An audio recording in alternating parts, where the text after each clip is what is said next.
Welcome to Policing TV and this edition of Talking Crime with me, Danny Shaw.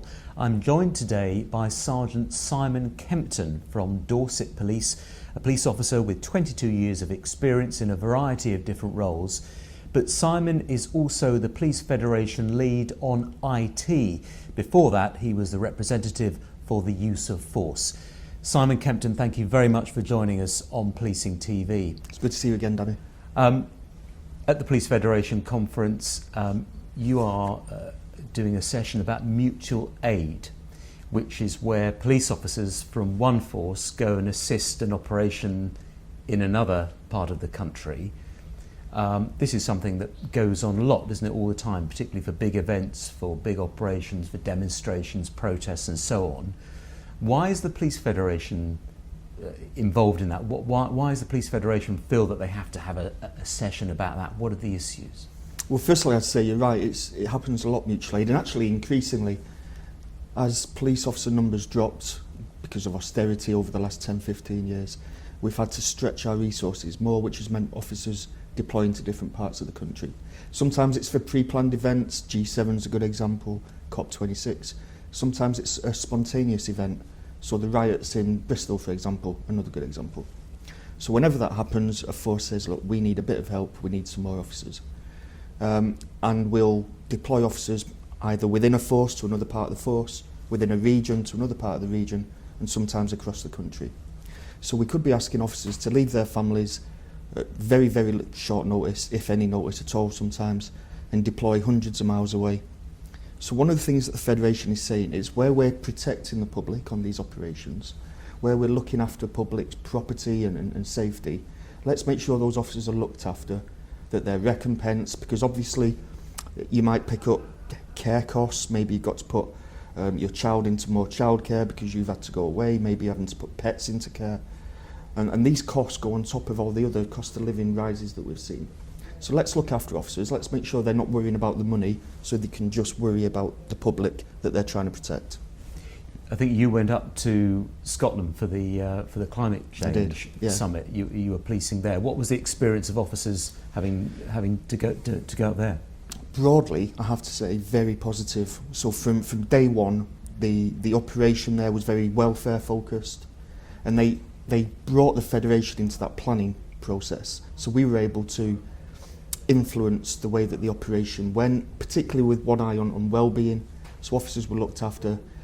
Most of the accommodation was a very good standard, most of the food was of a very good standard, and where there were issues, the Federation were able to intervene quite quickly with the operational planners and get things improved. It highlighted there's one or two areas we've still not really learnt lessons, some inclusivity issues around food, for example, but we're getting better as a police service, and the Federation's played a really important part at highlighting those. Because I suppose in some cases you might have hundreds of officers going. Thousands sometimes. Thousands. I mean, COP26 was the largest movement of UK police officers ever. Bigger than the Olympics, bigger than wartime. It was immense. Right at the middle of the operation, where it got very busy with protests and demonstrations, 14,000 officers on duty in one 24-hour period. It was immense. And when you've got that many officers, there's a lot of scope for things to maybe go awry with, welfare and things like that. But I have to say, broadly, it was a very, very positive experience. We had COVID on top of that. We had officers going down with positive COVID tests, so how do you make sure that that doesn't spread amongst their colleagues, putting people into isolation, but then making sure they're looked after, they don't get forgotten, and they're not just stuck in a hotel room for a fortnight. So it was interesting. How swift is the system of mutual aid? I mean, can it be sort of put into operation if there was some disorder, let's say, in a part of the country this evening? Would it be possible for officers to, quickly be deployed from another part of the country? Yeah, there's operational plans in place to move officers immediately, and every force has got a requirement to be able to deploy a certain number of officers within a certain time frame. And the longer the time frame, the more officers. And there's regularly drills that take place across the country where there'll be a practice and how many, right now, as of this right now, how many officers can we deploy if we had to? And can we meet our obligations? And that helps forces to learn where maybe we need to train more people. And one of the things that we've seen in the public order arena is sometimes fewer officers volunteering for those roles, whether it's because of the way that, sometimes those roles get perceived in the media.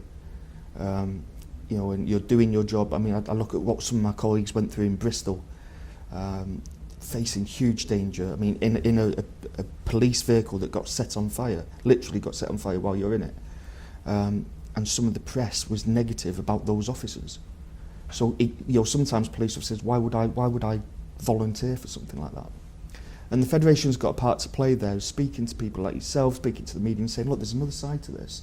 These officers putting themselves on the line to keep your house, keep your family safe in really trying circumstances. Yeah. It's a key part of our role, a very rewarding part of my role. So, I mean, one of the issues, of course, is that we're approaching the summer months. There's a potential for protests, for disorder. We know that there's a cost of living crisis. There's a number of key events as well, and it's a time when some tensions could bubble to the surface. I think you're absolutely right. But even without those issues, putting them to one side for a moment, it's going to be a really busy summer for policing.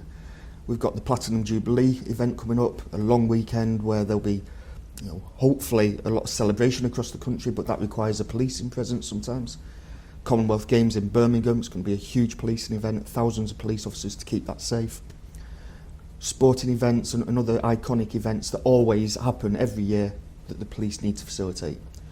But like I say, you're absolutely right. On top of that, what we see traditionally is where the economy struggles and people start to struggle to feed their families, maybe they're losing their jobs. We do tend to see a rise in crime and a rise in disorder as those frustrations bubble over. So I fear we could have quite a busy summer from that perspective as well. And my colleagues are going to be putting themselves on the line left, right and centre, actually, I think. Now, I mean, that brings us on to one of the other aspects of policing, which you had the lead for a number of years, which was use of force. That's right. And we've had an announcement from the Home Secretary recently that tasers are going to be made available to special constables. We know that the government has supported the rollout of tasers to more officers, this government, and yet there's always the other side, which is you hear about cases in which people have collapsed after being tasered and sadly died. So where do you stand on that? I'd have to say, firstly, I'd have to acknowledge that the government have been supportive, and I'm grateful to the government for that rollout. And the reason I say that is tasers save lives, not just police officers' lives, actually not just the public's lives. Tasers save the lives of criminals, which seems counterintuitive, but without taser, sometimes the only recourse we might have to someone brandishing a knife is to shoot them with a conventional firearm. Now, taser isn't safe, it's just safer than many of the other options. Very little that the police do is intrinsically safe because it always comes with risk, which is why we've got so much training in risk mitigation and the use of force. So I'm hugely supportive of the wider rollout.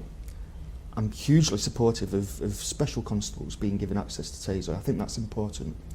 But what it does mean is the government have to follow that through with more investment in more units. It's brilliant that we've got more tasers on the street to keep people safe, but let's make sure that that investment is there so we don't have people who are trained but no taser on their hip. Right, so you actually need more equipment. I think so. Absolutely, and that does come with an investment at a time when funds are tight, but that investment will keep people safe, it will save lives. And do you think there's any extra training that's required for people who might be volunteering, I don't, just a few days a month, and they may not get to use that taser very often if they're volunteers? That's the concern, isn't it? If you're a police officer that's working full time, all the shifts, you're going to be in situations more often, whereas suddenly if you're a special constable volunteer, 3-4 months could elapse without you even having to draw your taser. Again, you're right to highlight it, and that's the same with a lot of the roles that we take on. One of the roles that I do is a hostage negotiator, and that involves me driving on blue light sometimes. But now that I'm not a frontline police officer, I don't do it very often. So we have to build that into my training to make sure that I'm still safe to do that. And it's the same with taser. So it's acknowledged that special constables won't have the opportunity to keep that muscle memory going as often. So their training will be slightly different but they'll still have to reach the same standard that I would if I were taser trained. And that's really important. Those standards are the highest in the world, I think, in terms of the way that we train people to use force and to use equipment, and that's not going to be watered down at all. Now, turning to your portfolio at the moment, which is IT, police IT. I mean, we know that there are some very big IT projects coming the way of the police service. The replacement for the airwave radio, ESN, is one of them. I think there's a new police database that's being led by the Home Office and so on. For officers on the ground, how many marks out of 10 would you give the technology that's available for the average officer? It wouldn't be a good mark. It would be a low mark. Without 5, putting a number 4, on 3? it wouldn't reach 5. It'd be lower than 5. I'll explain why. All you want as a police officer when you go to work is to have the tools to do the job to the standard that you want to do it for the public. You join the police to help people, and if there's something in the way of stopping you helping people, it's frustrating, it's soul destroying, it's demoralising. So the very least we should expect is the police officers going out there to put themselves on the line have got the tools that they need to keep people safe. And increasingly in today's world, those tools are technology based, whether it's a communications device, whether it's a laptop, whether it's your radio. It could be a whole range of things. And increasingly we see a gap between the provision we give to police officers and the equipment that criminals have. And that gap is widening. And what I mean by that is they've got access to better kit that works better more often, and we're behind the curve increasingly. That can't be right. In specialist areas, that's not quite the same, but I'm talking about your average bobby on the street. You'll have a radio that doesn't always work with dead spots, and that's been an issue with the airwave terminals. Still an issue? Still, yeah, particularly where you go into buildings sometimes. ESN was supposed to overcome that, but that's ESN... the Emergency Services Network that's replacing airwave? Apparently. I say apparently because it should have already been rolled out across the country, and we haven't yet. It's several years behind schedule. It's many millions of pounds behind budget. And I've got a real fear that what we're going to end up with when it does finally get delivered looks nothing like the promise from years ago when we started the ESN project. We were told that it would have things like live streaming data. You'd be able to, from the scene of a crime, you'd be able to live stream the scene back to your control room. Stuff that actually we'd do, during COVID, if you think about it, that's what we were doing with our families. We were live streaming our lounge to their lounge. Members of the public can do it dead easily. For some reason we can't. That can't be right, and it holds us back. And your concern is that ESN isn't going to be capable of doing that? I don't think it will. I mean, in fact, I'm as certain as I can be that it won't do everything we were promised that it would. Because of budget restraints, because there's a real push now just to get it rolled out. So I am worried about that. And I remember, on a practical example, my last team before I came to this role, when I was on 24/7 response shifts, we had a high-risk missing person on a heath, and it was dark and it was wet, and we were really worried about them. And their mum was trying to explain to us where they would normally go, a part of the heath that was special to them. But particularly in the dark, it was really difficult to find. And my team and I, we broke policy, and we used WhatsApp with a map pin to try and locate the individual, and we found them. And each of us broke policy by doing that at the time. So we had to put our careers on the line, which I don't want to over-egg the pudding, but certainly we knew we were doing the wrong thing in terms of policy in order to keep somebody alive. So that's a really good example of where our policies fall behind. So it's not just about technology, it's about how we use the technology. Mm-hmm. When I first joined the police all those years ago, crime prevention advice was put a padlock on your shed, make sure your windows are closed. Now a huge swathes of crime are cyber enabled. And what that means is it doesn't necessarily take place online, but the online world facilitates that crime. So it might be, for example, back in the day, somebody would steal a mountain bike, and they would go and sell it at the pub or sell it, down on the street somewhere. Increasingly now, the thief would take that item, bike, whatever it might be, and they'll sell it online on one of the online marketplaces. We're behind the curve on that. Police officers who respond to 999 calls, they don't necessarily get the training in how best to help the public. Specialist units are brilliant, they're amongst the world's best, but there's not that many of them. I'm talking about the people responding to your 999 call. Let's give them the training and the tools they need to keep people as safe as possible. Because it should be comfortable for them to be able to give IT security advice as comfortable as they would be, giving security advice about securing a shed or securing their bike. Absolutely that. Absolutely. It should be just a normal part of the job that we're very comfortable with, because it's a normal part of the world that we live in now. Yeah. For the officer on the street, not the specialist, they've got an airwave radio. Are they allowed to carry their own iPhone or smartphone and use that where necessary?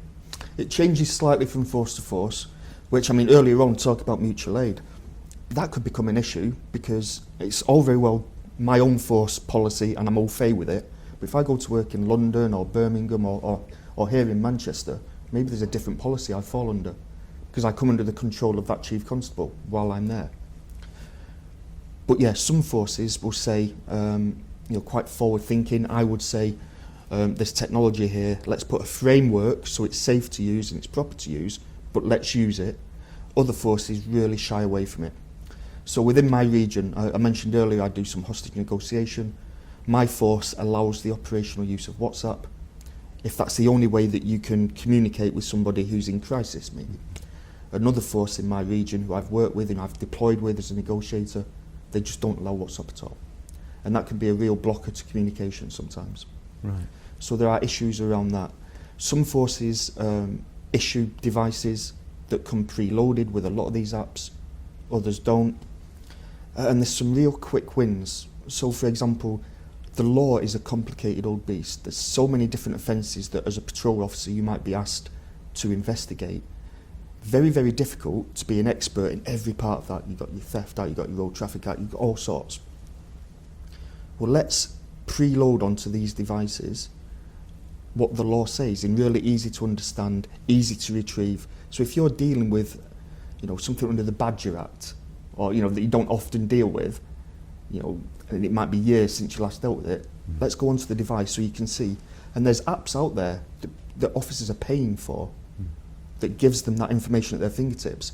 Why aren't the College of Policing doing their own version that they could control? They'd be very happy with the detail and the data on there. The information was up to date, and every police officer in the country will be able to go straight to the Badger Act and go, that's what it says. Where are the blockages to getting to a better IT situation, would you say, in your view? One of the big ones is interoperability. So I don't believe, for reasons of competition and the innovation that competition drives, I don't believe that there should be one provider. More providers means more innovation. But I firmly believe before any provider can go to the marketplace within policing, they have to be able to show that they're compatible with the other software, in some cases hardware, that's out there. And for the techies amongst us, it's called an open API. And basically all it means is two systems can talk to each other. So the reason I took a photograph over the weekend and I uploaded it to Instagram, and it automatically uploaded it to Twitter and to Facebook. The reason is, although two of them are owned by Meta, the reason for that is they've decided that they're going to be able to talk to each other. In policing, we don't do that. Now, I'm a Dorset police officer. We're in a strategic alliance with Devon and Cornwall. That means we're in a very, very close relationship. We share human resources, we share operation departments. I can't get into a Devon and Cornwall police station with my fob, and I can't log on to a Devon and Cornwall computer. That seems odd. Madness. Never mind trying to speak to a colleague from Kent or Cumbria or wherever. And again, goes back to mutual aid. I might get deployed to Cumbria to facilitate a protest, say. And unless I take my laptop with me and there's issues there with connectability, I can't get onto a police IT system in the year 2022. That seems odd. Because I bet if you're a criminal, you can use the same systems wherever you are in the country or the world. But these are issues that we've been discussing for years. Absolutely yes. Are we any closer to fixing it unless we have one national police force, which is not going to happen? It's not, and I don't necessarily think it would be a good thing if we did. We keep taking baby steps towards what I see as the solution, which is around interoperability, but then we'll draw back. I think it takes political will from the Home Office to say, Chief Constables, you've got operational independence. I'm not going to tell you how to do your job, but I am going to tell you, from today, IT will have to fit these criteria. And that way, producers would be forced to have things like an open API. So we've got two main systems, not only two systems, some forces got their own systems, but you've got Athena that gets used in a lot of forces, and you've got Niche that gets used in a lot of forces. Trying to send documentation or a file or a case preparation from an Athena computer to a Niche it's the devil's own work. It's so difficult, and it shouldn't be in this day and age. Yeah. Simon, I finally want to turn on to a slightly more personal issue. You've been through a misconduct process recently in respect of some messages or communication that you had following the Wayne Couzens case. What was that process like for you individually? I should probably put a little bit of meat on the bones. So my role is I'm one of 8 officers who runs the Federation on a day-to-day basis, and I was made aware that Mr Couzens had made certain admissions during his interview. That he denied murder, but he'd admitted kidnap, basically. And I was really concerned that the Police Federation might end up paying this guy's legal bill, because we had no idea that had happened, because the operational investigation team didn't tell us that. And we've been hurt reputationally in the past, understandably, where we've funded people who've subsequently turned out to have been guilty of some really horrible offences. So I told my colleagues, the other 7, and one of them felt that it was inappropriate for me to do that, so an investigation started. That investigation took a year. And it doesn't just affect the officer, it affects their family, it affects their colleagues, it affects relationships. And one of the key things the IOPC could do, the Independent Office for Police Conduct. Yeah. One of the key things they could do is really focus on timeliness of their investigations and also proportionality.